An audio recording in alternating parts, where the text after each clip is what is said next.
I'm almost a person outside of time. I don't really belong where I am. All the things that fascinate me, all the kinds of things I work on are usually old.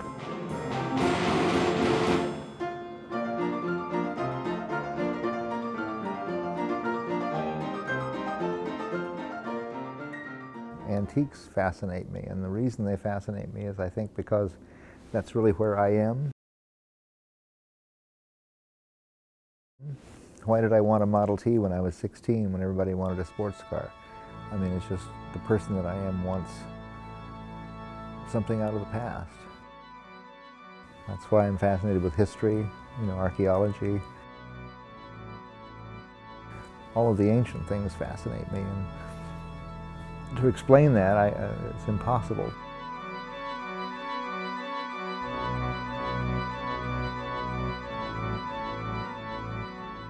My father made it a rule that you can do anything you want, you can tear anything apart, but it has to work when you're done, and he meant it. He was quite severe about such things.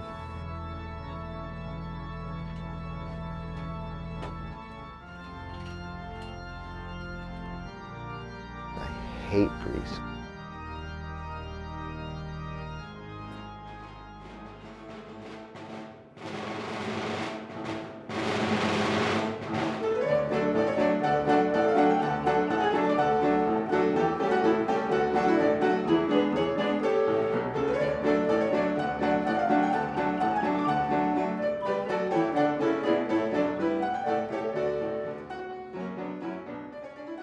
I suppose I was about 14.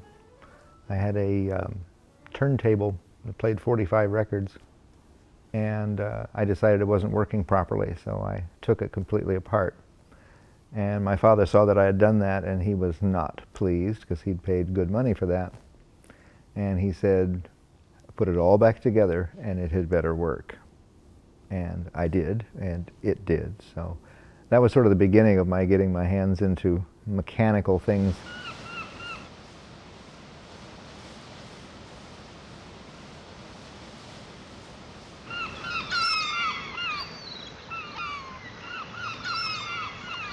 Nearly every machine in the Musée Mécanique I have worked on at some point.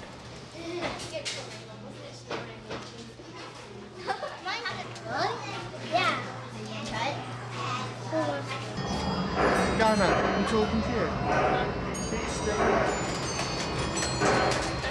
I can look at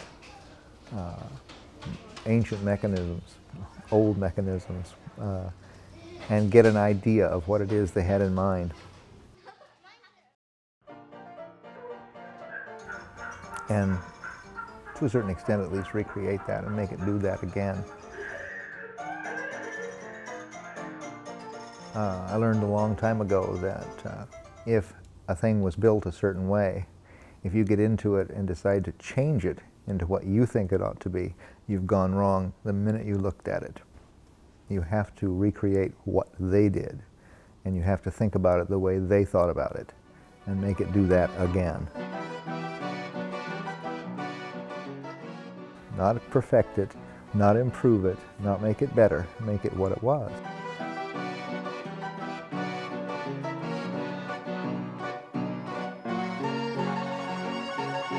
The Gypsy fortune teller, which was one of my favorite machines that I ever worked on for Dan, came to me in very poor condition. All of her clothing had begun to rot away. It's quite an old machine.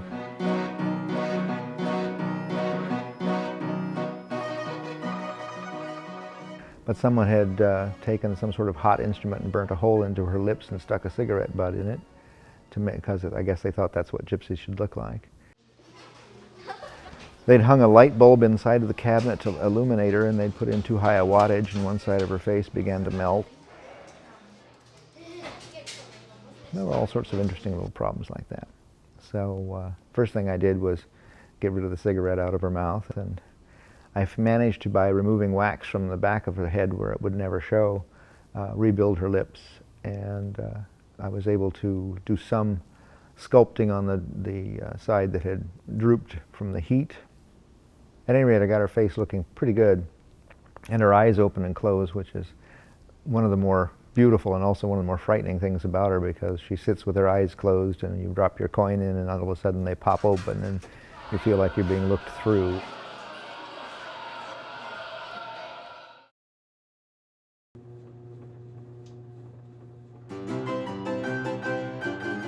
I can't tell you how his mind works, but he's very methodical, and he will figure out anything that needs to be figured out.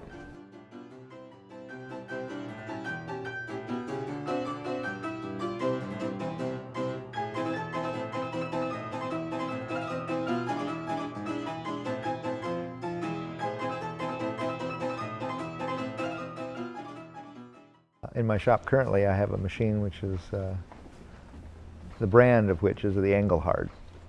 That was a 6-month project that got sidetracked many times over. The reason they sent it to us is the person who put this in, which is actually the chest that supplies the air for the pipes, was out of a Wurlitzer, and it was the wrong compass. It was stopped 4 notes short of the notes that played off the particular role this plays. So they asked me to build a new chest, which I did, which includes 4 additional notes, and then I built 4 pipes for each set. Sounds sort of like that. It's been brutally treated over the years. I mean, anything in a public place is going to be people walking by or just touch it because they think it's pretty and rub the finish off and that sort of thing. It's also known rather affectionately as the Engelhart, and Dan calls me approximately once a week and says, "Engelhart," and he says, "Okay, that's out of the way," and then we talk about whatever else we want to talk about. Do you have to call him? Oh, I call him and say, "How's it going?" And he said, "Oh, fine," you know, not thinking about what I'm thinking about. He's trying his best to sort of kick me in the butt and get me to get going on it. There's so many other projects that instead of working on it full time like he used to for us, he'll work on it something less than full time. He loves it, I think, more than any of the machines out there, and he has many.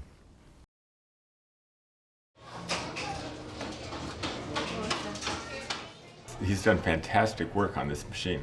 He's rebuilt the chest for the flute pipes. He's manufactured the missing flute pipes, and he's made them identical to the original Wurlitzer pipes, and on and on and on.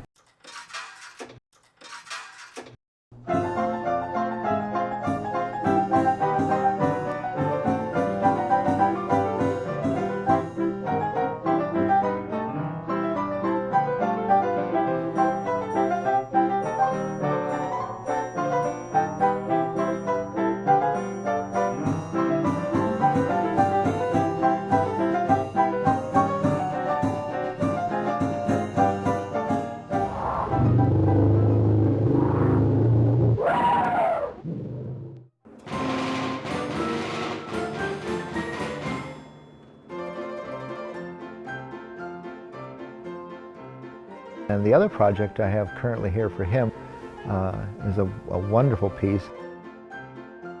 So unusual, I'd never heard of anything even vaguely like it, and certainly never worked on anything like it.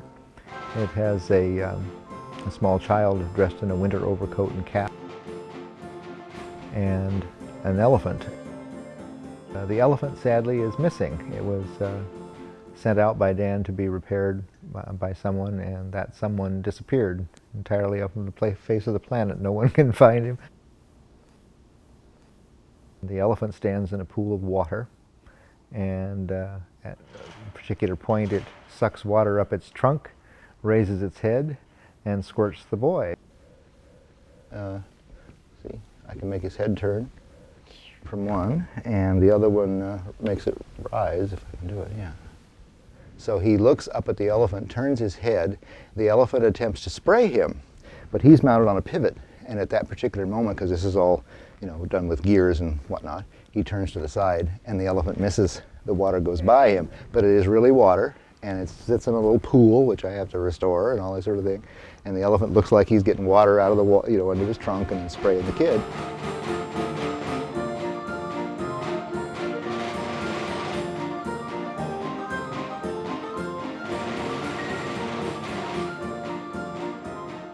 The real problem with it is that the elephant's head has to lift up from the trunk in the water to trunk out of the water. Then the trunk has to come up high to be able to shoot at the boy. Now all that's done with pulleys and wires and whatnot that are beneath it, and I have no concept. Since I've never seen one of these and I haven't been able to find anyone else who has, it's just going to be invent each step of the way.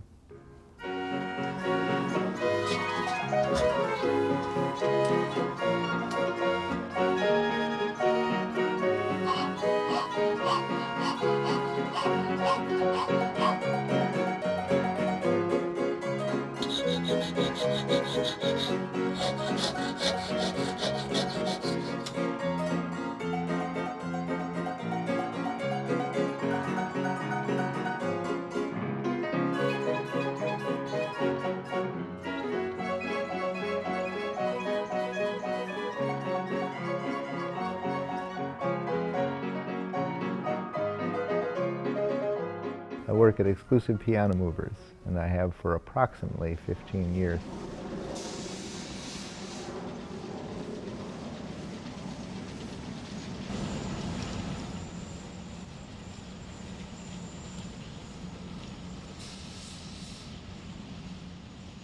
The way I describe what I do is what no one else can or will.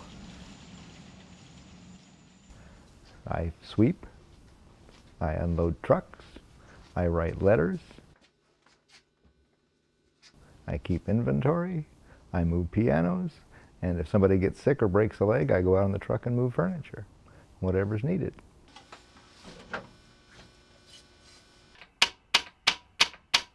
Something will get dropped or bumped or scraped or something. Or it'll come in, shipped in, and be damaged, and I'll repair that. And I do those kinds of things continuously. Someone will hand me something and say, "Ken, fix this."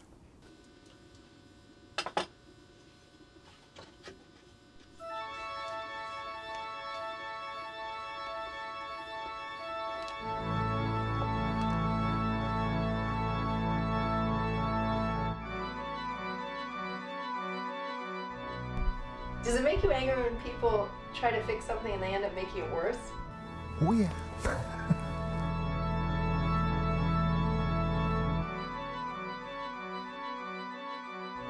There was a fellow, he was a hobbyist and he enjoyed what he did, and there's a lot to be said for people like that. Certainly they keep the interest going in antique machinery of various kinds. And he had rebuilt a player piano in his spare time. So he went to Sears and he bought what's called a hot glue gun, and it uses a stick of glue that melts from heat, and you press the little lever, and it's great for hobbies and crafts, and squirts out a little stream of glue. Well, that's the way he glued this thing together. And it leaked like a sieve and would not function at all. And so he ended up bringing it to me. And probably didn't want to, really, because he didn't want to admit defeat. Who does? I certainly never want to admit defeat. I was able to, by heating all that hot glue, remove it, scrape it all out, and start all over again. And I charged him what I could only describe as punishment money. I didn't charge him for the work that I did. I charged him for screwing up something that he should have come to me and asked me about before he started.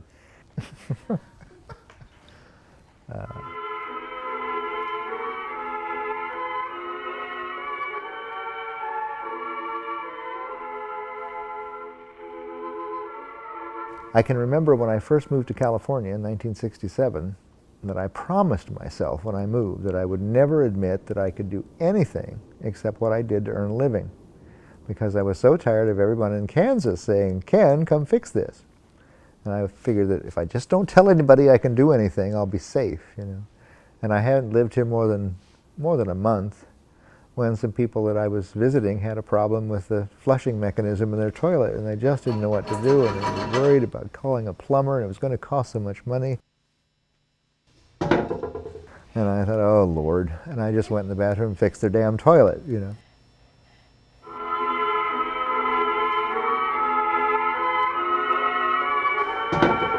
And then the secret was out. I've never been left alone since.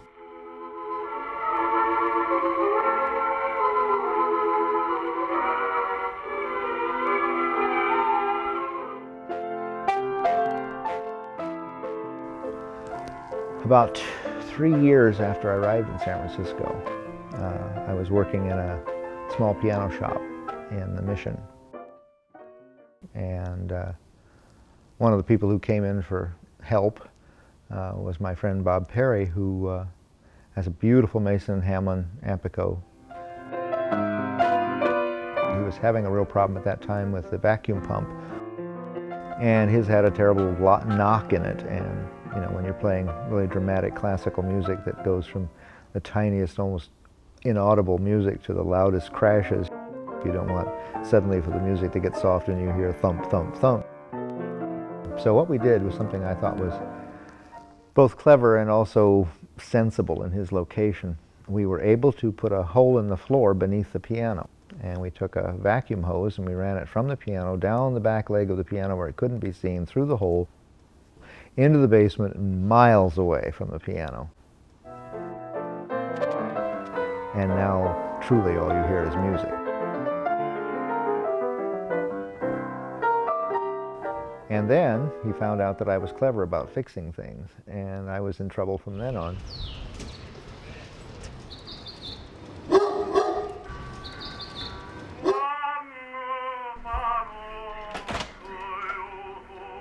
Hey Ken, how are you? Long time no see.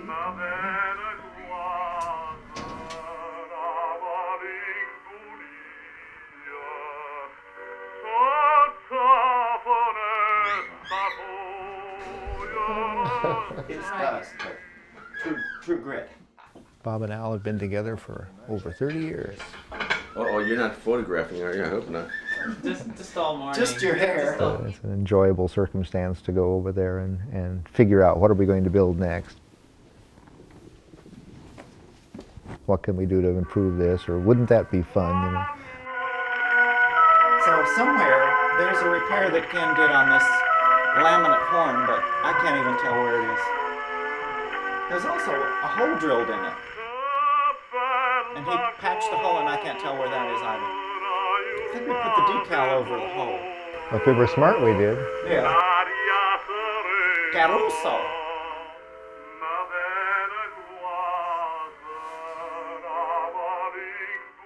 And I built a back porch, and I built a deck on the roof, and I built a staircase inside the house, and he just won't leave me alone. I even built him a folly in the garden. I guess that's a British term, really.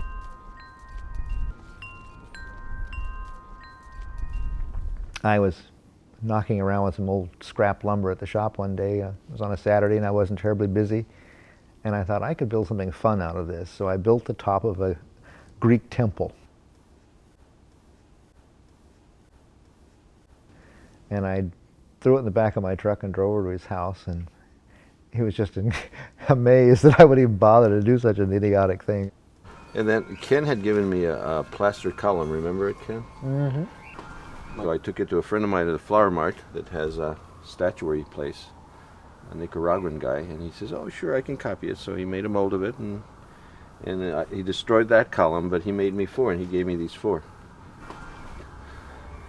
And there's a little column where this all started from. Yeah, we found this at the flea market over in Marin County, just this little remnant, and I thought that was such a cool little, destroyed piece. So I brought that over for Alfred, and So it's been there for, God, that's been there for 15 at least 15 years, Yeah. 15, 16 years. It's held up really well because it's just plaster. Well, that's where the folly started to grow from, and then instead of a folly, it became a little portico.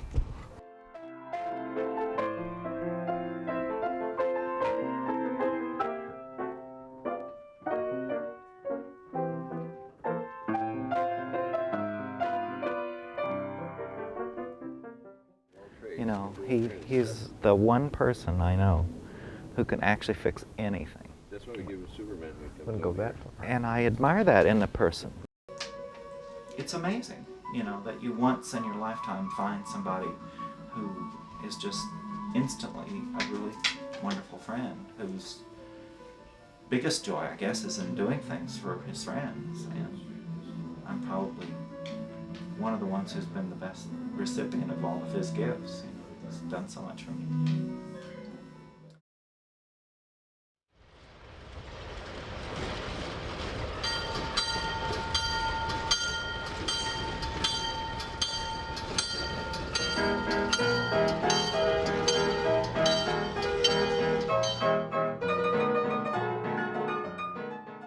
There was a wonderful time in American railroading, the era of the private car.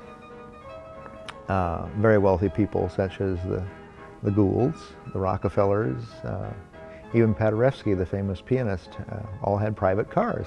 And what this amounted to was literally a residence on rails. And the car itself externally looked pretty much like any passenger car of the era.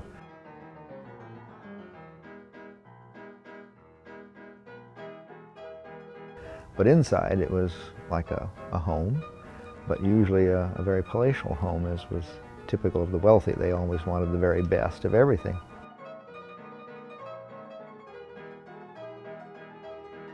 And so they had beautiful walnut paneling and oriental carpets and the finest furniture in China. And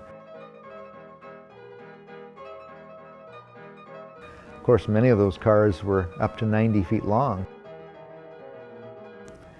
So I thought, well, if I could get myself a mobile home and then get really creative and somewhat destructive, I could probably make something that was very similar, because they are pretty much the same size.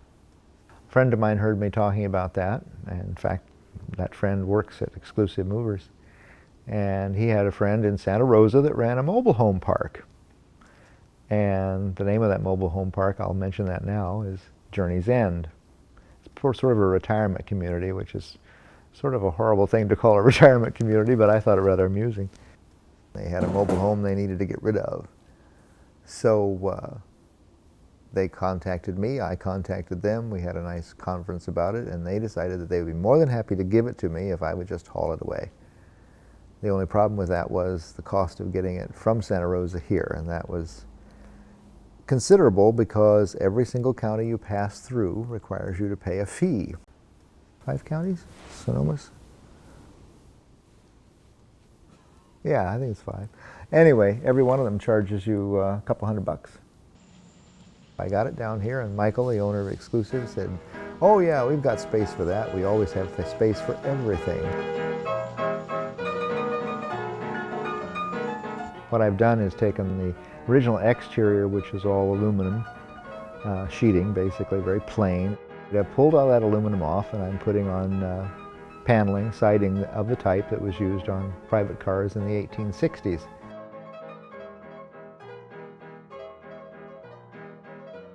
Once I've got the exterior done, I'll begin on the interior, and I intend to panel it in something at least reminiscent of the beautiful walnut paneling that was done in the era. I've managed to find at least one original ceiling fixture burning kerosene of the type that was used in private Pullmans, and so that will go into the living room. And it's just going to be the kind of place I can walk into and forget that I live in the year 2000. I think that's something right now I'd love to forget.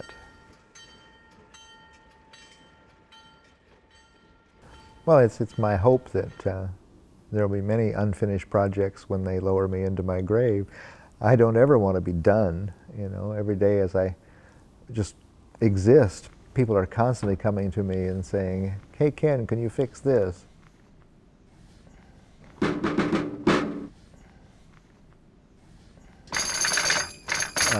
what seems initially like a burden ends up being the greatest boon, because it's people coming to you with another project that tells you that you did a good job the last time. You know, you become, those are your strokes, if you will. You know, the compliment is to be asked to do it again.